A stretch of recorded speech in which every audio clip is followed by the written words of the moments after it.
चलिए आज हम आपके लिए लेके जो आए हैं वीडियो, जो आज का जो टॉपिक है इलेक्ट्रिक डायपोल की वैद्युत द्विध्रुव के बारे में पढ़ना है। तो इससे पहले कि हम कौन सा टॉपिक हम डिस्कशन कर दिए हैं, जो भी अभी तक अगर नहीं देख पाए हैं या नहीं देखे हैं वो क्या कीजिए, ताकि पीछे की वीडियो देख लीजिए। और आपको क्या करना है, आपको एक कॉपी ले लेना फिजिक्स वाला, आपको प्रॉपर नोट्स आपको बनाते जाइएगा। हम कभी कभी हटक नहीं जाते, स्क्रीनशॉट मार के आपको क्या कीजिएगा, पूरा इस बात को आप लिख लीजिएगा। तो आपको क्या करना है, कॉपी जो नोट्स आप बनाते जाइएगा, उससे क्या आपको रिवीजन करने का आपको आसानी होगा, क्योंकि आप बार बार वीडियो इस चीज को नहीं देख पाइएगा। आप जो क्या भी कीजिएगा, अपना कॉपी को रिवीजन करते जाइएगा। चलिए हम आगे क्या करते हैं, आपको इस चीज के बारे में आपको डिटेल हम बताते हैं। आपको क्या करना है, अंत तक बने रहना है। अगर आप अंत तक बने रहते हैं तो उम्मीद करते हैं आपको सारा चीजें ही आपको याद हम करवा देंगे। मेरा ही आपको पता होगा, पहले हम क्या करते हैं, उस टॉपिक से रिलेटेड डिस्कशन करते हैं और उससे रिलेटेड जो भी वन लाइनर क्वेश्चन बनता है, ऑब्जेक्टिव क्वेश्चन बनता है, उसको हम सारा चीज यहाँ पे लिख के लाते हैं। तो अब क्या करते हैं, आगे बढ़ते हैं, अब तो बने रहिए। तो मेरा जो टॉपिक है आज का जो है इलेक्ट्रिक डायपोल, हिंदी में बोलेंगे तो वैद्युत द्विध्रुव। तो आपको वैद्युत हर बार में बता ही दिए हैं। आज हम जो मेन मोटो है द्विध्रुव, टर्म स्पष्ट द्विध्रुव। ध्रुव का इंग्लिश होता है पोल, द्वि का मतलब होता है दो। जहां पर दो ध्रुव का अगर चर्चा हो, क्या बोले, जहां पर दो ध्रुव का अगर चर्चा हो तो उसको बोलते हैं द्विध्रुव। जैसे अगर बात करते हैं एक ध्रुव, अगर ये मान लेते हैं, अगर ये मान लेते हैं, अगर दोनों के बीच में डंडा खड़ी करते हैं, इसको बोलते हैं द्विध्रुव। जैसे बहुत ध्यान में करते हैं दुगो खूंटा कर देना, तो दुगो खूंटा मतलब दुगो पिलर खड़ा हो गया, तो वही तो पिलर को ही क्या पोल बोलते हैं। तो इसीलिए सबको समझना है, द्वि का मतलब दो, ध्रुव का मतलब पोल, मतलब जिसमें दो को अगर पोल लगा हुआ, जो दो को ध्रुव है, उसको बोलते हैं द्विध्रुव। और यहाँ के बारे में चर्चा जो किया गया, आवेश के बारे में चर्चा जो किया गया है, इसीलिए बोलते हैं वैद्युत द्विध्रुव। तो चलिए इस बात को डिफरेंशिएशन क्या कहता है, जब दो समान परिमाण का आवेश लेकिन प्रकृति में अलग हो। तो कहने मतलब हुआ यहाँ पर दोनों क्वांटिटी क्या लेना है, आपको समान लेना है, लेकिन प्रकृति मतलब हुआ आपको अलग लेना है। ये स्पष्ट करता है, एक पॉजिटिव और एक नेगेटिव का चर्चा करना है, आपको इस बात को करना है। कहता है दोनों का दो समान परिमाण का आवेश लेकिन प्रकृति में अलग हो, यदि एक दूसरे से बहुत करीब और बहुत ज्यादा दूरी भी नहीं रखना है, एक दूसरे से बहुत करीब है, मतलब नजदीक में ही रखना है, तो इसे वैद्युत द्विध्रुव कहा जाता है। तो स्पष्ट हो गया।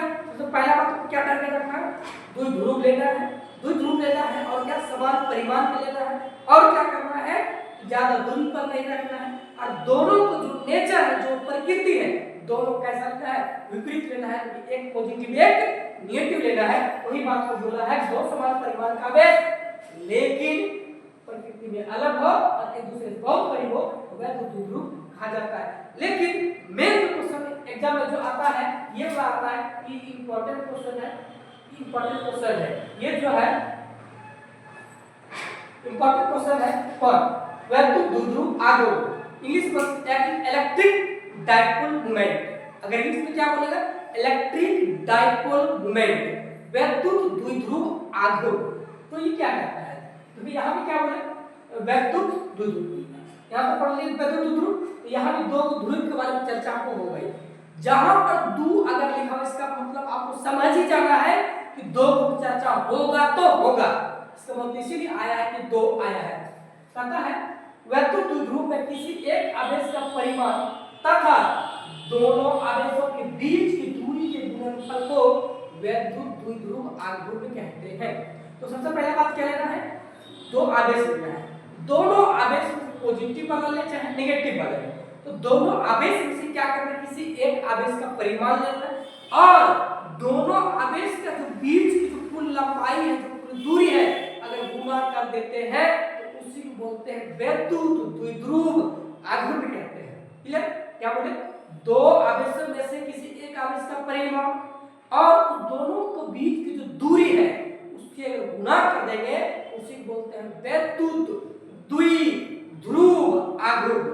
तो जैसे आप देखते हैं, एक आवेश को लेते हैं, मान लेते हैं एक आवेश को बोलते हैं माइनस Q1 लेते हैं, Q लेते हैं, दूसरे आवेश क्या लेते हैं, एक प्लस Q लेते हैं।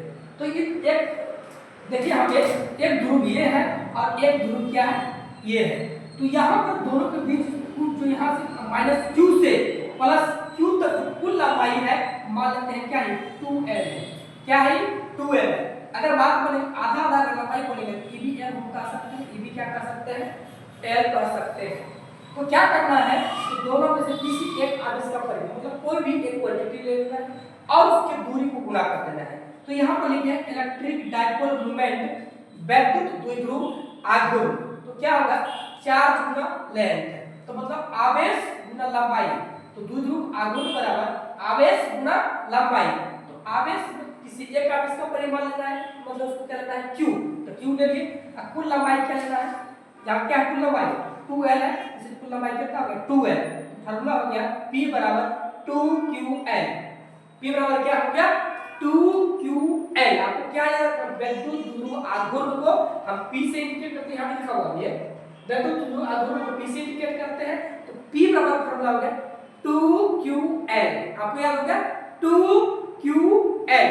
चलिए यहाँ पर हो गया 2QL। चलिए आगे हम बढ़ते हैं। तो कहता है इससे अब मेन पॉइंट क्या बनता है, इससे ऑब्जेक्टिव क्या क्या क्वेश्चन आ सकता है उस चीज के बारे में हम डिस्कशन करते हैं। तो आपको देखना है विज्ञान से।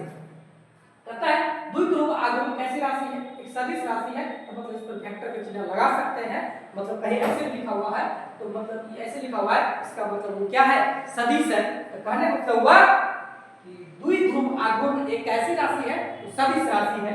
अगला दूसरा पॉइंट कहता है द्विध्रुव आघूर्ण की दिशा ऋणात्मक आवेश से धनात्मक आवेश की ओर होता है। तो ये चीज याद आपको ये भी रखना है, कभी भी ये बोलते वैद्युत द्विध्रुव आघूर्ण की दिशा किधर से किधर होती है, तो आपको याद रखना है ऋणात्मक से धनात्मक की ओर। किधर जाना है, ऋणात्मक से धनात्मक, नेगेटिव टू पॉजिटिव जाना है। तो वही कहता है ऋणात्मक से आवेश से धनात्मक आवेश की ओर होता है। इसके बाद तीसरा पॉइंट है किसी भी द्विध्रुव आघूर्ण निर्माण के लिए दोनों आवेश एक समान परिमाण होना चाहिए। अभी जस्ट वही बोले थे, दोनों का जो क्वांटिटी होना चाहिए, दोनों का परिमाण जो होना चाहिए समान होना चाहिए। मतलब नेचर अलग अलग हो लेकिन क्वांटिटी आवेश का परिमाण जो है दोनों का समान होना चाहिए। यही बात को बोल रहा है। अगला कहता है चौथा नंबर द्विध्रुव आघूर्ण में दोनों आवेशों की प्रकृति अलग अलग होनी चाहिए। हम क्या बार बार बोल रहे हैं, क्वांटिटी समान परिमाण समान हो सकता है लेकिन प्रकृति नेचर अलग अलग होना चाहिए। वही कहता अलग अलग होना चाहिए। अगला पॉइंट कहता है द्विध्रुव आघूर्ण में दोनों आवेश एक दूसरे के बहुत ही करीब होना चाहिए। यही बात को बोले थे हम, यही बात तो बोल रहे हैं। कैसा होना चाहिए, प्रकृति क्या अलग अलग होना चाहिए, क्वांटिटी कैसा होना चाहिए, तो क्वांटिटी बराबर होना चाहिए, परिमाण बराबर होना चाहिए और कैसा होना चाहिए, दोनों बहुत ही क्या नजदीक रखना चाहिए, बहुत ज्यादा दूरी पे नहीं होना चाहिए। तो चलिए हम आगे पॉइंट डिस्कशन करते हैं। किसी भी आघूर्ण पर कुल आवेश का मान कितना होता है, शून्य पाया जाता है। कोई भी अगर दो परिमाण लेते हैं, अगर आवेश का मान बोलेंगे तो शून्य होता है। कैसे, तो जैसे मान लेते हैं एक नेगेटिव, क्योंकि द्विध्रुव आघूर्ण जब पढ़ रहे तो एक लेना है नेगेटिव, एक लेना है पॉजिटिव। तो अब कुल का मतलब क्या था, जोड़। तो कुल का मतलब क्या था, जोड़। और एक को नेगेटिव वाला एक को पॉजिटिव वाला जोड़ते हैं तो क्या आएगा, रिजल्ट। एक रिजल्ट आएगा 0, इसलिए कुल आवेश का मान कितना होगा, 0 हो जाएगा। अगला पॉइंट कहता है द्विध्रुव आघूर्ण में कुल बल का मान कितना होगा, 0। फोर्स का मान कितना होगा, 0। जैसे मान लिया एक आवेश मान q -q है, दूसरे आवेश क्या है, +q है। मान लेते हैं इस पे बल F1 लग रहा है, इस पे बल कितना होगा F। तो आप पिछले क्लास में हम लोग F बराबर q * E इलेक्ट्रिक फील्ड में फॉर्मूला पढ़ चुके हैं कि F बराबर q * E। क्या बोले, F बराबर q * E। तो जब ये फॉर्मूला पढ़ चुके हैं तो माइनस वाला लेते हैं तो -q * E, अब प्लस में है तो +q * E। तो एक चीज बोलिए, प्लस माइनस अगर जोड़ेंगे तो क्या हो जाएगा, 0 हो जाएगा। ये माइनस में है और ये प्लस में है, ये माइनस में है, ये क्या है, प्लस में है। तो मतलब कितना कर देगा, ये 0 कर देगा। कितना हो गया, ये 0। कुल आवेश का मान भी 0 होता है और कुल बल का मान बोलेगा कितना होता है, तो 0 होता है। इस बात को भी आपको क्लियर हो जाना चाहिए।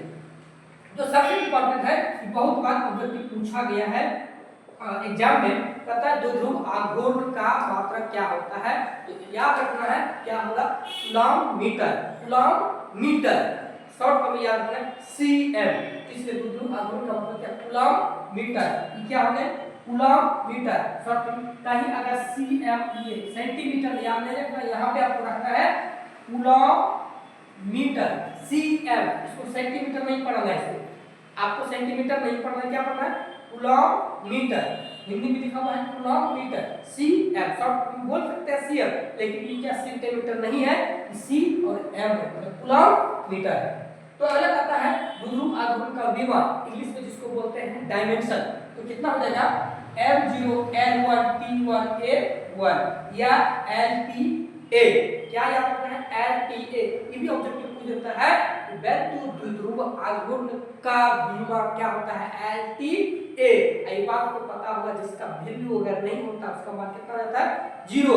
इसीलिए यहाँ m नहीं है, मतलब मास का चर्चा इसमें नहीं है, इसलिए m का मान कितना है, 0। मास की लंबाई है, समय है, धारा है। तो LTA या LC शॉर्ट फॉर्म में LTA भी याद रखना, क्योंकि इसमें पावर 1 भी है, चाहे लिखे चाहे ना लिखे कोई फर्क नहीं पड़ता है, तो याद रखना LTA। इसके बाद द्विध्रुव आघूर्ण का जो सूत्र होता है हम जस्ट पढ़ चुके हैं, 2QL। आपको इतना चीज याद हो गया होगा, उम्मीद है अगर याद हो गया होगा तो आपको हम यही रिक्वेस्ट करेंगे, तो आप क्या कीजिए, एक प्रॉपर फिजिक्स का कॉपी बनाइए। उस फिजिक्स की कॉपी में जो हम सीरीज चालू किए हैं आपको पूरा नोट्स करते जाइए। आपको एग्जाम तक सारा फिजिक्स पूरा पढ़ा देंगे, आप नोट्स रहेगा, आप रिवीजन कर दीजिएगा। गारंटी है फिजिक्स में आपको कोई भी सब्जेक्ट रहेगा उससे बेसिक नंबर फिजिक्स में आएगा। अगर फिजिक्स पढ़ते रह जाइएगा, आज नोट्स बना दीजिएगा, कहीं कोई दिक्कत नहीं होगा। इसलिए हम अटक नहीं जाते। अब क्या करना है, इसको स्क्रीनशॉट लेके आपको क्या करना है, पूरी चीज को क्या करना है, लिख लेना है कॉपी में। मिलते हैं नेक्स्ट वीडियो में, तब तक के लिए जय हिंद।